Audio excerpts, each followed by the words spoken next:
Hola amigos, ¿qué tal? Sean todos y todas bienvenidos a su espacio Precisando, correspondiente a este domingo 28 de marzo del año 2021. Gracias por el honor de su sintonía. Hoy, como siempre, un programa sumamente interesante.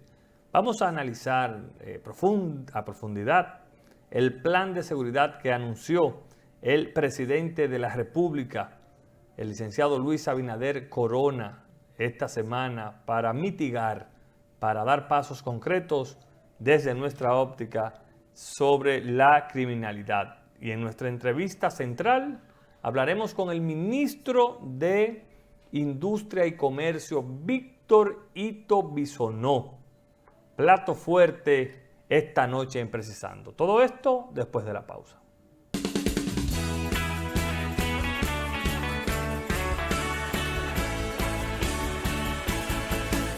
Bien amigos, gracias por continuar con nosotros. Miren, esta semana el presidente de la República, Luis Abinader Corona, junto al ministro de Interior, al director de la policía y a una serie de funcionarios, anunció a la República Dominicana el plan que tiene el gobierno central para combatir y para mitigar los actos delictivos que se están llevando a cabo en los diferentes puntos del país.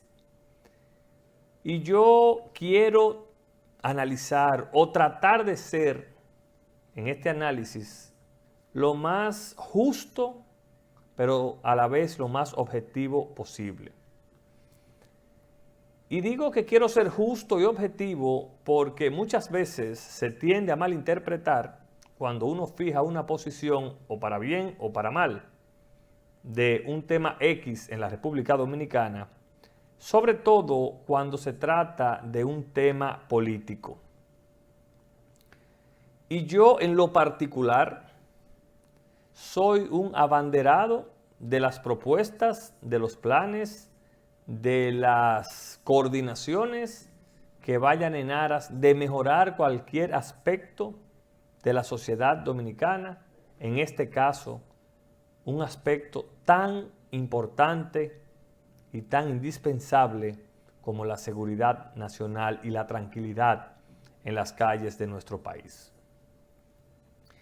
Y hago esta pequeña introducción porque he oído, he leído y he escuchado muchas personas desde las diferentes ópticas haciendo un ejercicio democrático y de libertad de expresión, criticar, cuestionar y si se quiere satanizar lo que anunció allí el presidente de la República. Y usted puede estar de acuerdo o no con lo que se anunció allí, pero lo que no se puede eliminar es la satisfacción de que por fin en los últimos 8 años estamos viendo algún plan concreto para tratar de erradicar, y si no de erradicar, para tratar de mitigar, de suavizar los hechos delictivos que estamos viviendo en la República Dominicana. Hechos delictivos que enlutan a la sociedad dominicana, hechos delictivos que afectan a la sociedad dominicana y que sin lugar a dudas, no dejan de ser una preocupación no solamente para la autoridad, sino también para cada uno de los ciudadanos que a diario nos tenemos que desplazar por las calles, carreteras y avenidas de nuestro país. Y cuando digo que yo no soy de los que se van a sumar al clan, al coro de desprestigiar algo que ni siquiera hemos visto resultados concretos, lo digo con la mayor de las convicciones, pero lo digo basado en la fe y en la esperanza de que se quieren hacer las cosas bien, y eso no está en discusión. Y usted puede estar de acuerdo o no con el gobierno central, usted puede estar de acuerdo o no con el presidente de la República, con el ministro de lo Interior, pero allí en el Palacio Nacional, se plantearon puntos concretos que muchas veces algunos de ellos se habían socializado, pero que nunca se había llegado a materializar. Uno de ellos, el de los chalecos con identificadores. Escuché a algunos amigos decir que esto es algo repetido, que esto ya se había hecho y que no dio resultado.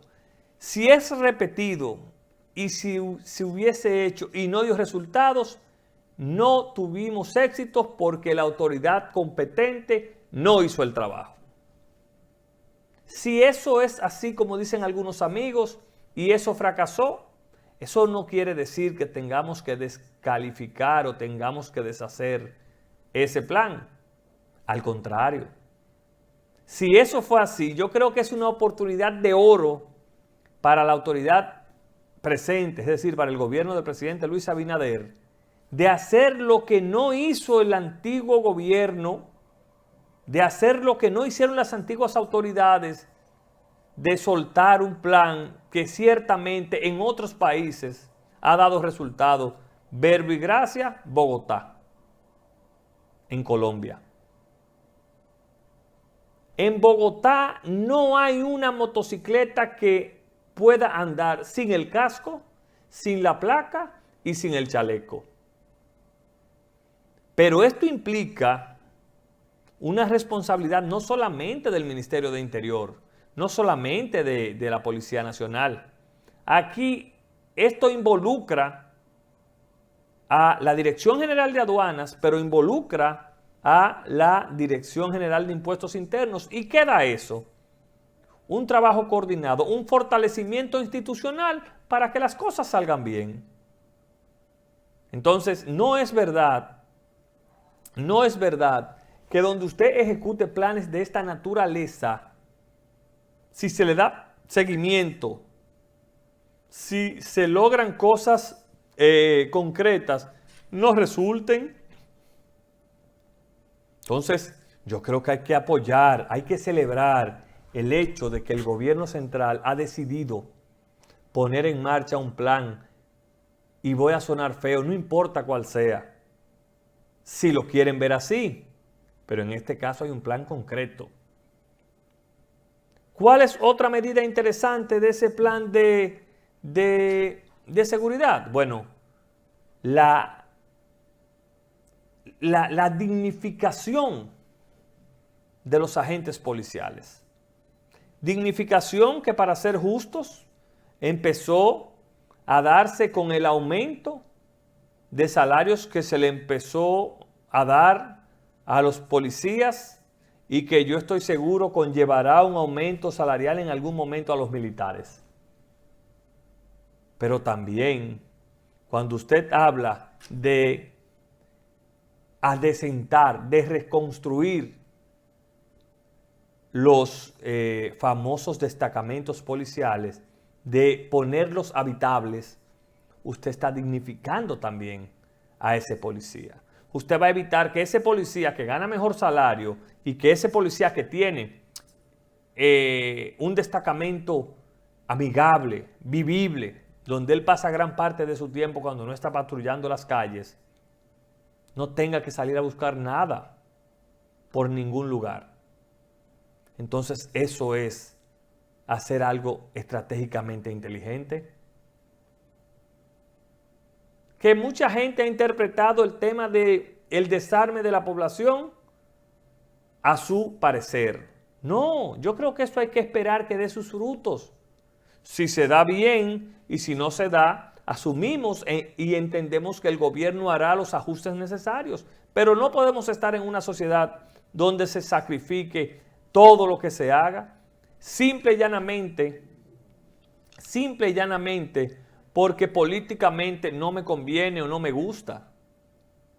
Yo creo que en la República Dominicana tenemos ya que empezar a sacar de una vez y por todas la politiquería en todos los análisis que realizamos, porque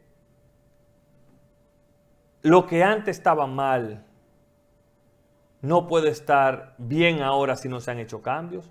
Y viceversa, lo que antes estaba bien no puede estar mal ahora si no se han hecho cosas diferentes.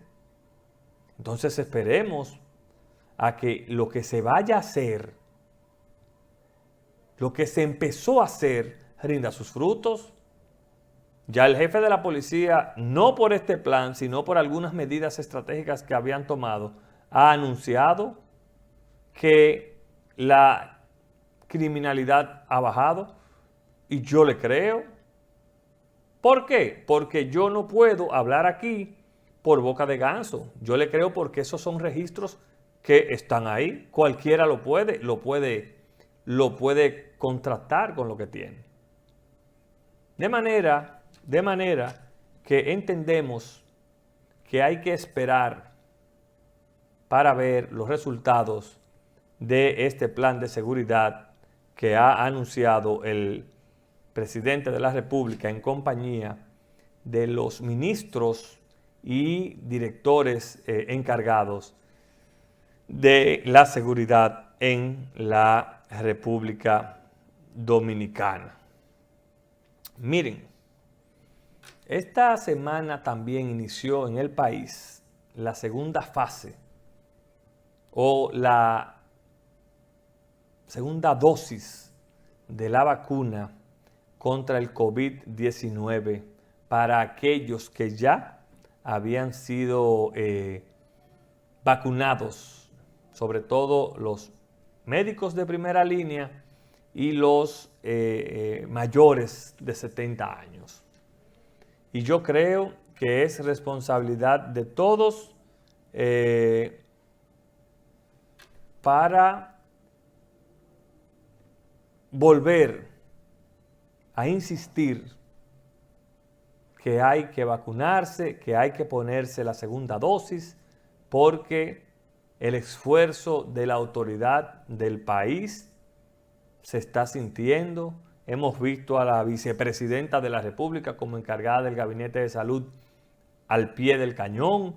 Hemos visto senadores de la oposición como el doctor Bautas Rojas y como José del Castillo del PLD, Ramón Rogelio Henao, haciendo llamados importantes. Hemos visto al presidente Leonel Fernández hacer llamado de que hay que vacunarse, y de eso se trata, de que dejemos a un lado la politiquería y nos integremos en estas fases donde lo que conlleva es el esfuerzo común de cada sector, de cada partido. ¿Para qué?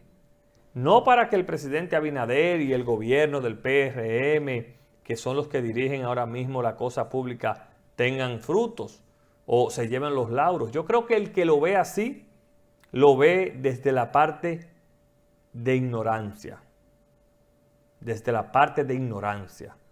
Ahora, el que lo ve de que es un deber de cada político, de cada partido, de cada legislador, llevar a sus seres cercanos, motivar a esa segunda dosis a vacunarse, lo ve de la manera que hay que verlo. Porque al final, lo que hemos visto es que el COVID no tiene ni partido político, ni edad, ni color de piel. Es más, el COVID no tiene ni jerarquías sociales, partidarias ni políticas. El COVID es una realidad que afecta al mundo y que cada dominicano, en este caso, y yo creo que el gobierno ha logrado liderar ese conglomerado, ha logrado aglutinar a su alrededor a los principales líderes de la sociedad civil, políticos, de la iglesia, para que se unan en una campaña de vacunación. A eso es que hay que apostar en el país. No a que si fracasa o no, yo gano o gana o pierde el otro. No. Es un momento ya que iniciamos esta segunda fase de la segunda dosis, de seguir todos a una para que vayamos poco a poco retomando la normalidad en la República Dominicana. Señores, no se vayan, que cuando regresemos ya tenemos al ministro de Industria y Comercio, Víctor Ito Bisonó, con nosotros. Con Ito vamos a hablar temas importantes después de la pausa.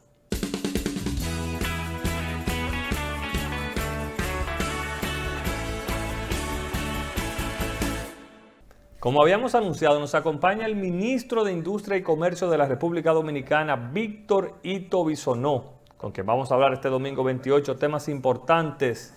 Inmediatamente le damos las buenas noches al ministro de Industria. Ito, bienvenido a Precisando. Gracias por aceptar la invitación.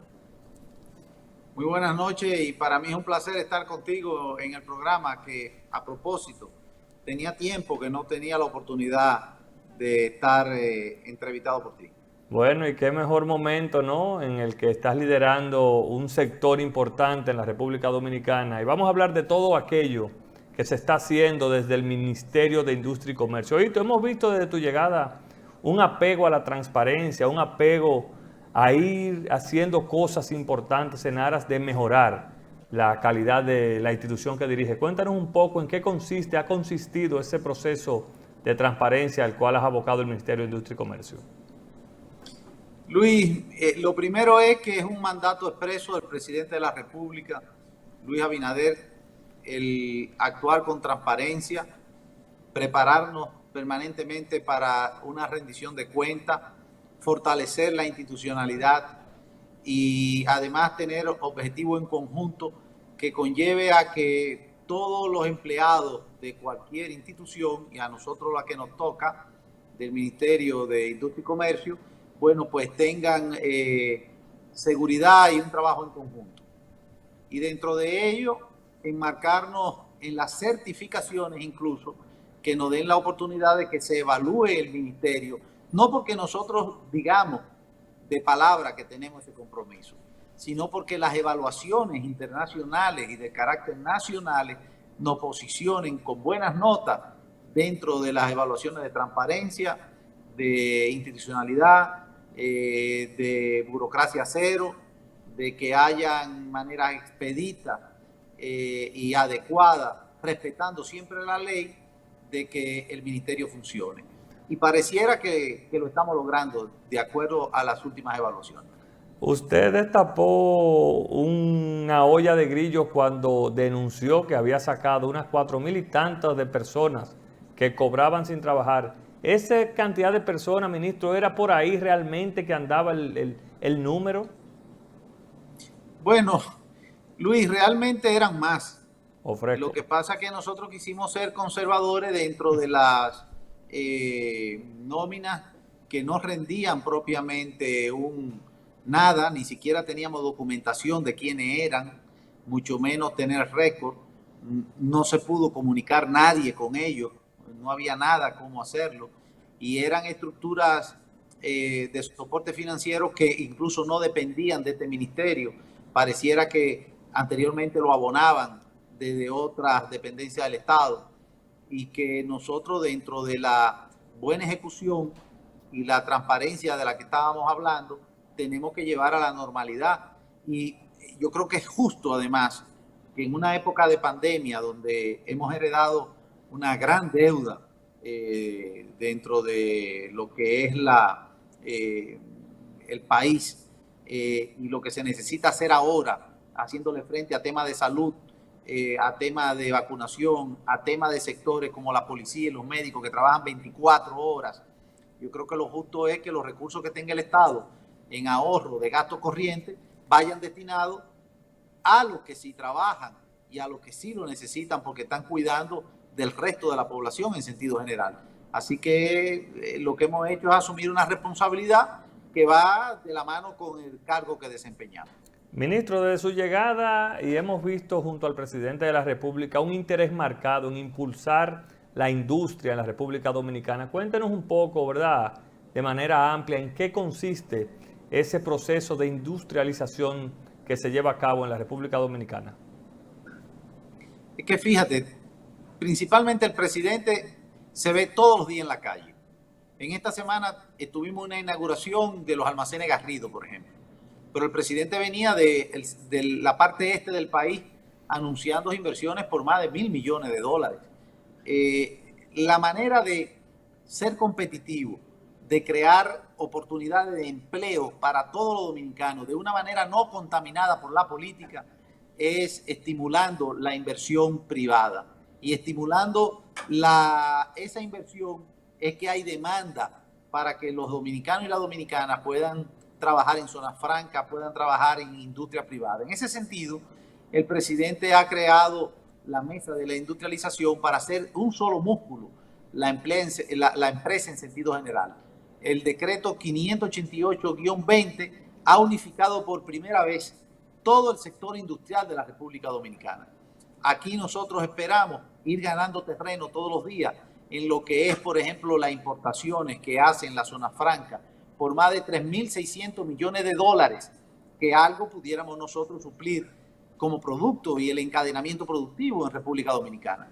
Pero lo mismo la industria local, que pueda ser partícipe cada vez más de esa actividad y que podamos, además de suplir el mercado local, ya sea por garantía de seguridad alimentaria o por la demanda de cualquier tipo de mercancía, que nuestras exportaciones crezcan, como lo hemos estado logrando en los últimos 6 meses.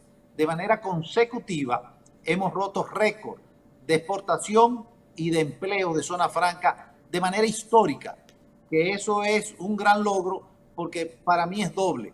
Estamos hablando que en época de pandemia y en niveles históricos estamos rompiendo récord todos los meses en los últimos 6 meses. ¿Cómo se logra, ministro, esos récords en una época, como usted dice, que los mercados se contraen? En vez de impulsar economía, los mercados están contraídos. ¿Cómo lograrlo? ¿Qué ha pasado? ¿Qué se está haciendo diferente para que eso pase?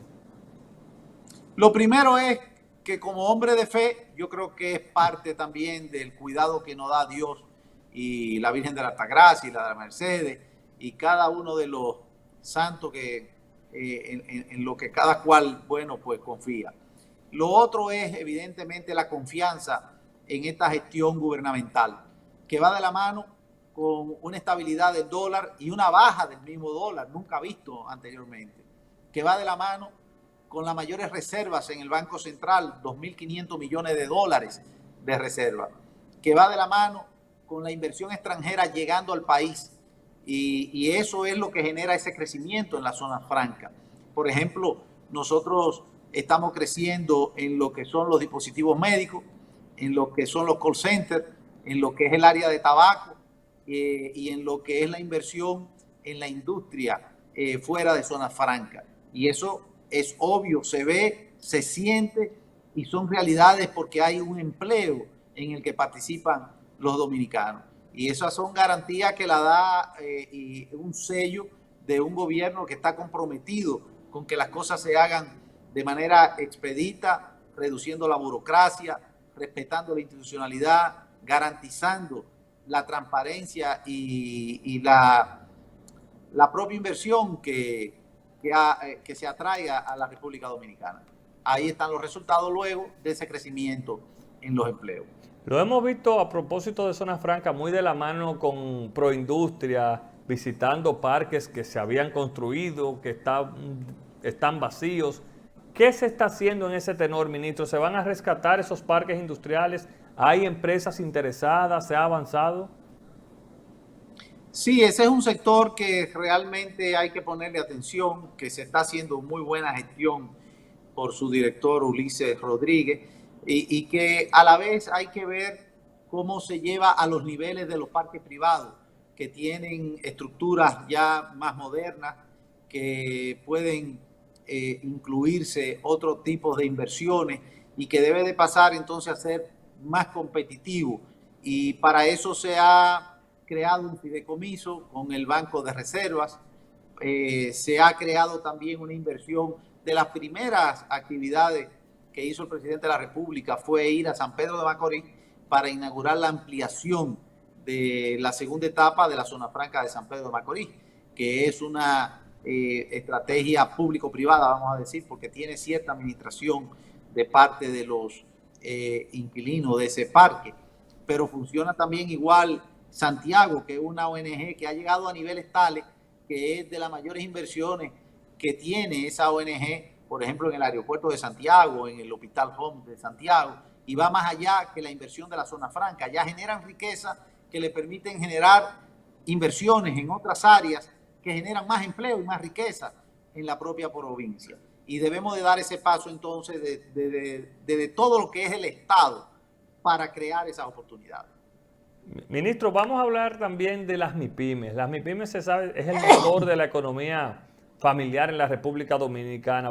Cuéntenos cuáles pasos concretos se están dando para fortalecer, para dar facilidades, sobre todo en este momento, como usted bien apunta, donde muchas de ellas se han visto mermadas por la pandemia.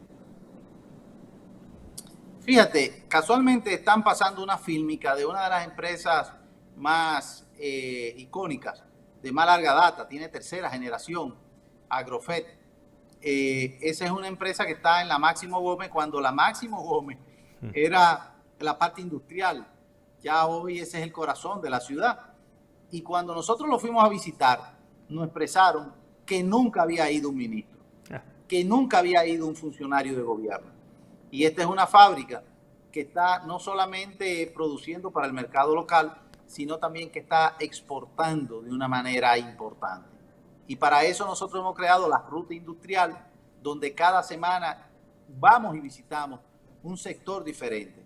Pequeño quizá, como comenzamos con una emprendedora MIPYME, que recolecta cajas usadas y luego la convierte en cajas más pequeñas para venderla, y así ayuda con el mismo reciclaje y aquella actividad que tiene que ver con el medio ambiente y la manera amigable de comportarse en lo que se produce y se usa, o ir al puerto de Jaina y interactuar con ellos para que dentro de las demandas que tienen se regularice el uso de la entrada de la avenida Tito Mella, donde hay talleres, donde hay centros de diversiones, donde hay aparcamientos irregulares en la calle, y necesitan tener un flujo más normal, regular y ordenado. Y eso a veces se resuelve con una pequeña llamada o una pequeña asociación con otro ministerio o con otras dependencias. Y eso ha generado una dinámica donde hoy tenemos listados interminables de personas, industrias, MIPYMES, que quieren la presencia del Ministerio de Industria y Comercio para mostrar lo que hacen y buscar acompañamiento, soluciones o sencillamente dejarse conocer. ¿Cuál? Dentro de ese mismo esquema, tú mencionabas, Miñoso, ¿qué estamos haciendo nosotros? Pues te cuento que el Ministerio tiene muchas cosas que mostrar. Por ejemplo, las MIPYMES. Nosotros estamos trabajando con la MIPYME Mujer, que fue una MIPYME que se creó para poder registrar aquello que les reserva la ley de compra a las mujeres, que les reserva un 5% dentro del 20% que es exclusivo para MIPYME y que no existía antes, y que ya nosotros lo estamos logrando y cada día creciendo más para darle ese espacio a las mujeres. Pero tenemos proyectos de apoyo con la Comunidad Económica Europea para las mujeres en la zona fronteriza. Pero hemos financiado más de 4.000 millones de pesos a través de MIPYMES, además de tener 600 para MIPYMES del área agrícola y 1.000 para pymes en el área asociativa o de cooperatividad. Esto con el Banco de Reservas y las agrícolas con el Banco Agrícola. Entonces nosotros estamos empujando a ese tejido que soporta como gran cantidad la estructura de un país en generación de empleo y en movilidad económica, que ha sufrido mucho incluso en esta pandemia. Este plan de rescate, ministro, de las MIPYMES sobre todo, ¿lleva consigo algún plan estratégico de acompañamiento para en un momento, como dicen, cuando el niño ya empieza a caminar nuevamente, pueda continuar solo? Bueno, tenemos un programa también que se llama Formalízate, que va de la mano con esa MIPYME para formalizarla, para que puedan entrar ya de una manera formal, incluso obtener ventajas que le da la formalización, en definitiva. Y los acompañamos también para ver de qué manera se pueden ayudar a que sean más eficientes en sus procesos de producción. Y esto lo hacemos a través de las asociaciones que hemos realizado con los centros MIPYMES y las universidades en todo el territorio nacional. Buscamos también insertarlo en un programa que tenemos que se llama Digitalízate, que es para que puedan actualizarse en cuanto a la digitalización, que conlleva la eliminación de burocracia, la eliminación de todo esos papeleos, del gasto en tóner, en una serie de cosas, y que le pueda hacer más fácil la conectividad, la rapidez y la efectividad en lo que ellos procuran con su dinámica comercial.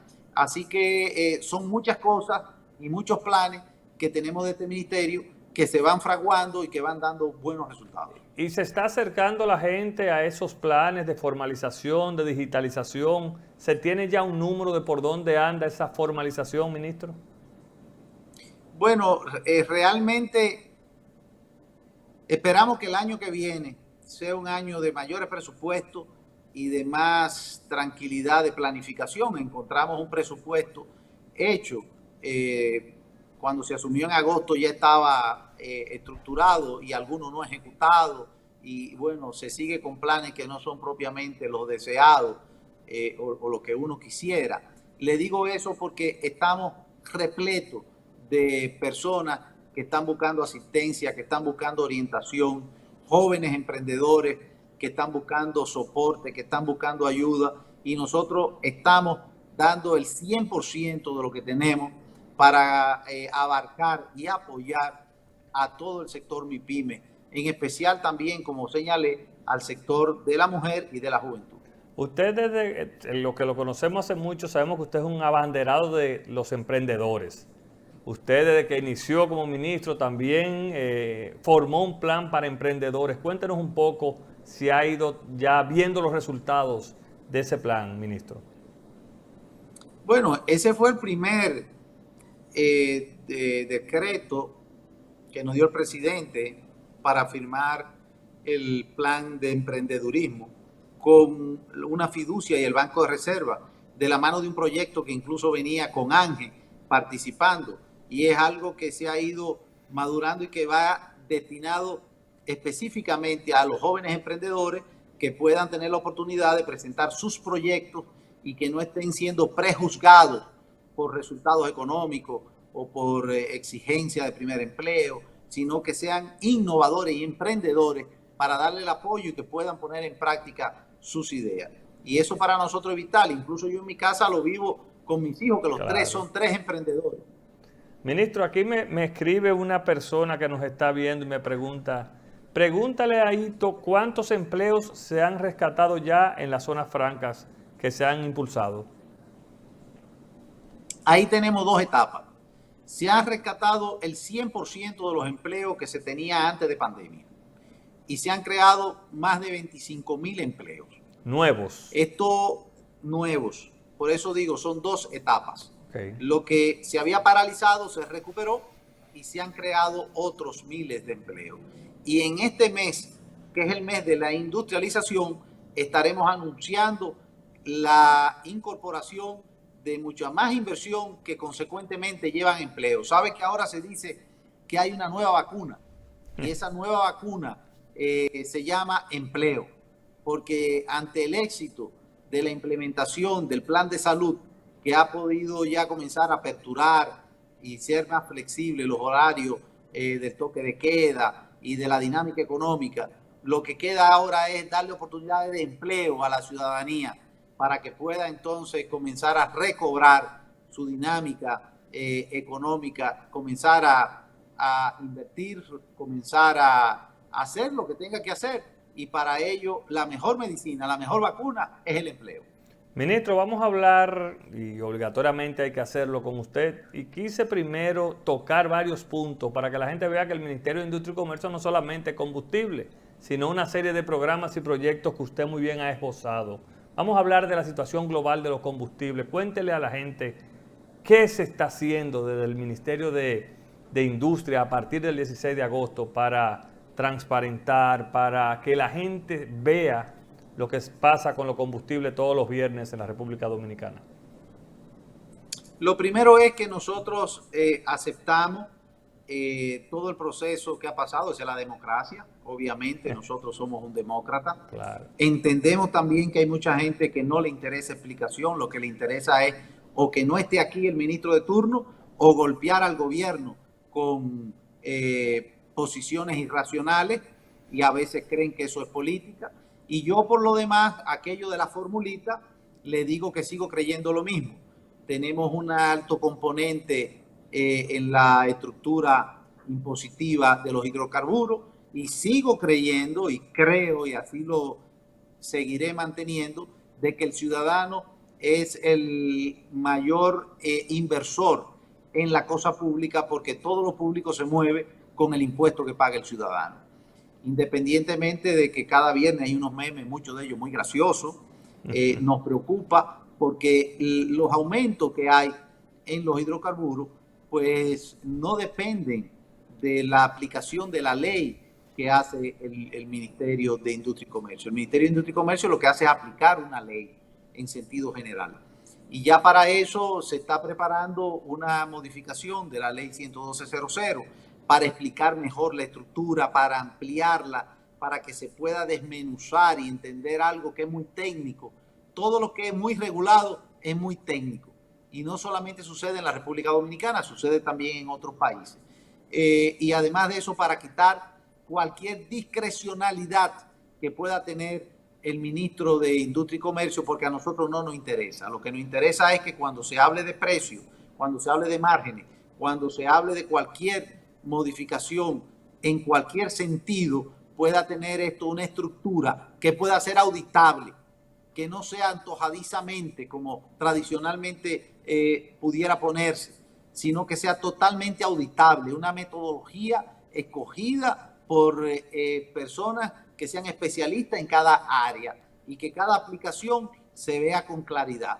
Lo otro responde a componentes que están muy bien explicados, o petróleo crudo, o petróleo terminado, o transporte, o pago por almacenamiento, o pago por transporte terrestre, o pago por el detallista, o proceso de elaboración y destilado, o seguros que tienen que interactuar, o costo de financiamiento. O sea, son cosas que están incluso muy bien explicadas en unos videos que les invito a que entren al Instagram del ministerio, donde de manera muy explícita, muy fácil, se explica, y que si hay el interés de entender, pudieran entonces verlo. Pero eso es siempre y cuando haya el interés de entender, no solamente del morbo o de la crítica que muchas veces tergiversan incluso lo que se dice en búsqueda de hacer ruido.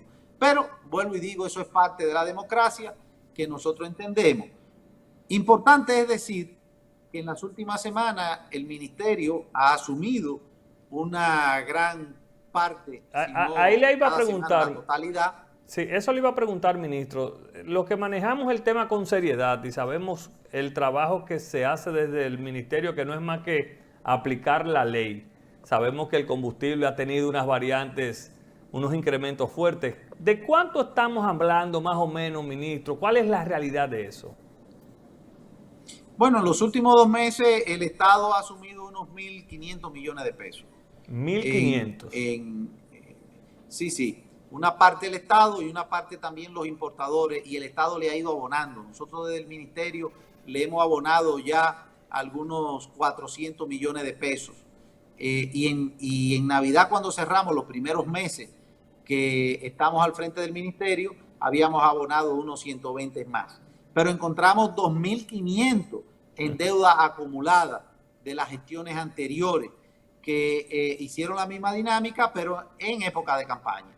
Nosotros ahora le estamos asumiendo por la pandemia. Por pandemia. Si no estuviéramos buscando un balance de la real dinámica que tiene no solamente los combustibles, que tiene el transporte, que muchos de los que están en sintonía seguro ha oído que el furgón que antes iba a China por $2,000 ahora cuesta 10,000, que el trigo ha subido un 54%, que la madera se ha disparado un 120%, que las tuberías plásticas se han disparado un 94%, y es una dinámica que yo creo que todos, sin excepción, oposición, politiqueros, los que están en el gobierno, los amigos de uno, los parientes, nadie quiere que le toquen su bolsillo para que las cosas se encarezcan. Entonces yo creo que todos estamos aportando que haya una normalidad lo más rápido posible para que los precios, en sentido general, vuelvan a estar más económicos. Yo no puedo dejar pasar la oportunidad, y ahora voy a hablar con Ito Bisonó, el político, para pedir su opinión sobre el tema que se debate, a propósito que usted duró muchos años como legislador, ¿verdad?, en el Congreso Nacional sobre las 3 causales. Posición de Ito Bisonó también, que otros ministros ya han firmado una carta apoyando o no lo de las 3 causales. Lo primero es que yo respeto la posición de cada cual, pero la mía es la misma de siempre. Yo defiendo la vida de la concepción hasta la muerte y ya. Esa es su posición que tuvo como legislador y la mantiene ahora. Eso es correcto. Ministro, su posición sobre el plan de seguridad que se firmó recientemente desde su sector que usted dirige. Bueno, yo te voy a hacer un poco más amplio. Nosotros tenemos en nuestra carpeta en el Congreso la ley de armas. Es una iniciativa nuestra por más de 10 años de estudio y de negociaciones a lo adentro del Congreso para que finalmente saliera lo posible. Y yo lo que creo es que hay que darle formación en el conocimiento a los jueces que están llamados a aplicar la ley.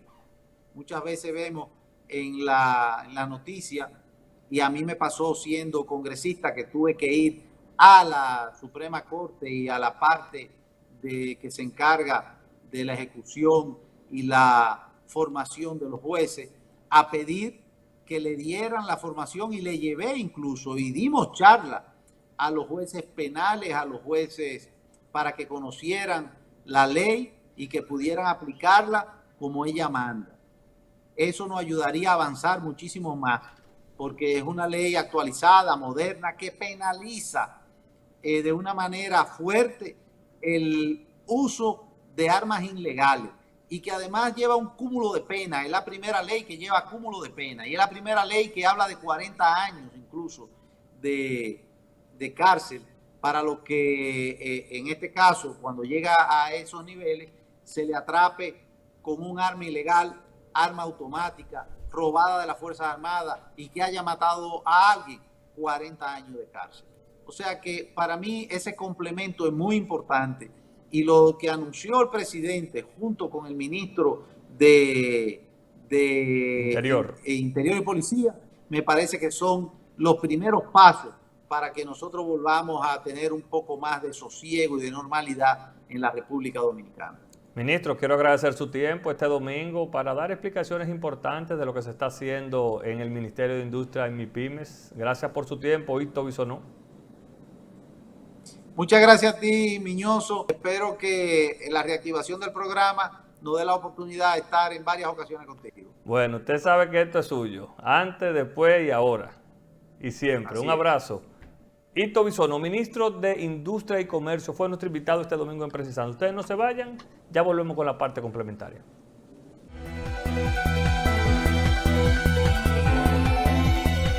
El plan de seguridad ciudadana que anunció el presidente Luis Abinader este lunes tendrá como una de sus acciones fundamentales la compra de armas de fuego que civiles porten de forma ilegal para su posterior destrucción.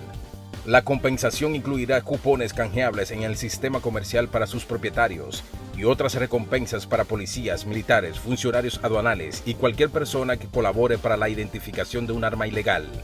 Abinader advirtió que esto no implica que se vayan a perdonar actos criminales que hayan realizado con dichos artículos, pero señaló que los detalles respecto a cómo y cuándo iniciarán el programa serán dados a conocer el próximo martes 6 de abril.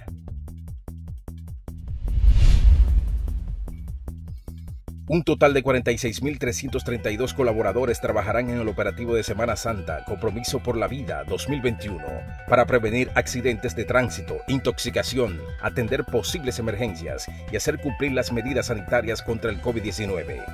Entre los colaboradores están brigadistas, médicos, paramédicos, militares, policías, especialistas en búsqueda y rescate.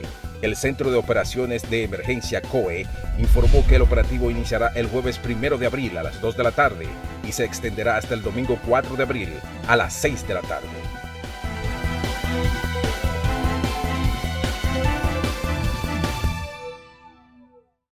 Interesante la entrevista con el ministro de Industria y Comercio, Ito Bisonó.